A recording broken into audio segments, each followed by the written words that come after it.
I am an actor in Vancouver, British Columbia.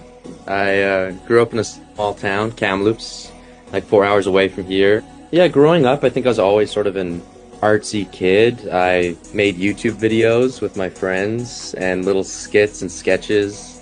We'd record on a flip camcorder, and I would edit all the videos really poorly and constantly post them and then invite people over and screen them. Just always watching to see if they were laughing or not.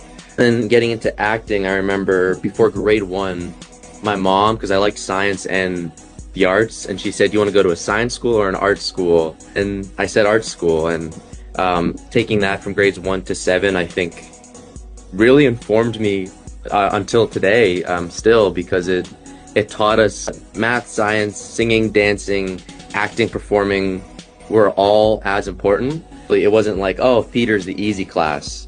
It just was a lot of fun, and I think that made it easier when I decided that it was going to be my profession and something I pursue. It sort of made it easier to take seriously, because for those like informative years of my life, it was treated very seriously. Basically, I think when I first started, it was all right, but what's your backup plan? What's your plan B? And then eventually, I think I just told them that this is the hill I'm gonna die on, and whether it's 5 years or 10 years from now, it is what I'm gonna be doing. I started taking this seriously around grade 11 because I remember I was gonna go into my senior year at high school, and there was basketball that I taking very seriously as well. At that point, I was looking at what my post-secondary education would be. And then I took an acting course, like a film acting course in Vancouver. And then after I took this like 1 week acting course before my grade 12 year, I think I just quit basketball. I said I'm not going to go post-secondary education. I'm not going to college. I'm just going to pursue it. And that's when I made that horrible decision, but it's worked out okay so far. Yeah, it was like a 1 year course. And it was producing, acting, writing, directing. It had everything to do with film. You had to learn how to hold a mic, and that, I think, just sort of amplified my love for film specifically, say, over theater. I would say that when I started film school, even up until my second semester, I was reading a lot of acting books. I was watching a lot of actors talk about their processes and their methods. And I was trying everything. I was just like throwing everything at the wall and seeing what stuck. I remember doing one short film where I like tried to stay in character the entire shoot, and I wasn't talking to anyone. I'd go into a corner and listen to sad music, and I kind of felt like a phony. And now I even though it changes from part to part, I feel like I kind of know how I'm going to approach a character now, to a degree. A lot. It was called Detective Ultra. Everyone was talking like they're in like the 1940s, like detective shows. And he was doing this like sort of like old-timey voice like this. And we were doing the voice, and I remember someone was like, "You guys sound the exact same." I was like, "Okay, well, I'm not the main character, so should I go like lower and maybe try like..." And then that wasn't working, and I was like, "No, I'll go higher. I'll go higher than him so we sound different." And then it was so awful. And yes, it's very nasally, and I wish I could take that all back and do it again, and just pitch it down like 10 octaves maybe. Ooh,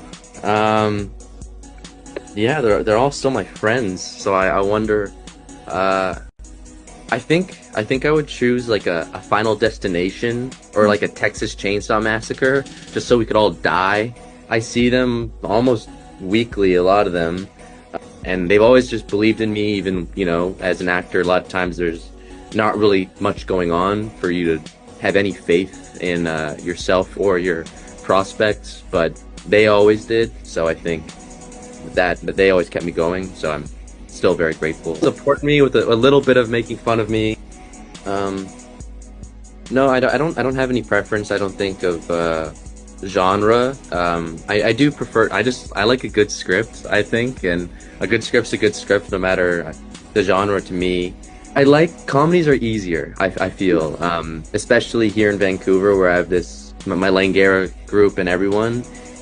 No one cares if like the filmmaking or the lighting looks bad on a comedy. You can kind of just show up. You can't tell a really emotional story all the time. I feel like it takes a little bit more preparation and effort. But when I approach the character, I would say, yeah, first I try to understand the tone as much as I can of what the project is, and then kind of going, okay, what's the characters, sort of how are they serving the story, and then doing something different with that. You don't want to just be playing to the genre and doing something that you've seen before, or else that could be really boring or just sort of uninspired. Seeing what was done before, having a knowledge and sort of understanding of all the movies and all the people who've done it before you, and then trying to bring something new to it, I think is always the goal. I booked a Netflix show, The Altruists, which is going to be, I'm playing a real guy. I'm shooting 3 short films this month that I'm directing. Yeah, we have 3 runaways so far. We're shooting our 4th one. None of them are posted yet. Yeah, me and Zach, my collaborator, we want, yeah, you know, we want to have 5 and then start posting. Yeah, I always liked movies and directors and kind of just binge watching the director's filmography. And so in film school, Langara, I think it's really when I learned that you can do it without much. You don't really need a bunch of money if you have a good idea, and then watching a lot of like Cassavetes and you know, Sean Baker. I think you can kind of see that you can kind of just do it.